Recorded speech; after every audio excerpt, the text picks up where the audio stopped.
நெல்லை மாநகராட்சி மற்றும் தன்னார்வ தொண்டு நிறுவனங்கள் மூலம் தாமிரபரணி நதியை பாதுகாக்கும் வகையில் மெகா துப்புரவு பணி நெல்லை வண்ணாரப்பேட்டையில் நடைபெற்றது. 4 ஜேசிபி இயந்திரங்கள், 100க்கும் மேற்பட்ட துப்புரவு பணியாளர்கள், தன்னார்வலர்கள் மூலம் தாமிரபரணி நதிக்கரைகளில் உள்ள குப்பைகளை அகற்றும் பணி மற்றும் தாமிரபரணி நதியில் உள்ள அமலை செடிகளை அகற்றும் பணியில் ஈடுபட்டனர். ஆற்றிலிருந்து அகற்றும் அமலை செடிகளை காய வைத்து மாற்றுப் பொருட்கள் செய்வதற்கான ஏற்பாடுகளும் தீவிரமாக நடந்து வருகிறது. திருநெல்வேலி மாநகராட்சி மற்றும் தன்னார்வ தொண்டு அமைப்புகளின் மூலம் தாமிரபரணி நதி பாதுகாப்பு மற்றும் தூய்மை பணியை மேற்கொள்ளும் இயக்கத்தை தொடர் பணியாக மேற்கொண்டு வருகிறது.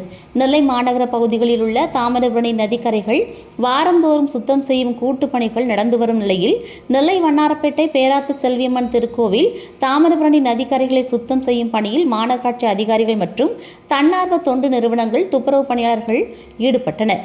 சுமார் 100க்கும் மேற்பட்டோர் கலந்து கொண்டு துப்புரவு பணியில் ஈடுபட்டனர். இந்த துப்புரவு பணியின் போது 4 ஜேசிபி இயந்திரங்கள், ராட்சச தண்ணீர் பீச்சும் இயந்திரங்கள் ஆகியவை பயன்படுத்தப்பட்டது. ஜேசிபி இயந்திரங்கள் மூலம் தாமிரபரணி நதிக்கரைகளில் உள்ள உடைமரங்கள், தேவையற்ற செடிகள் ஆகியவை அகற்றப்பட்டு வரும் நாட்களில் பனை விதைகளை நடுவதற்கான பணிகளையும் தன்னார்வலர்கள் மூலம் மாநகராட்சி மேற்கொண்டு வருகிறது.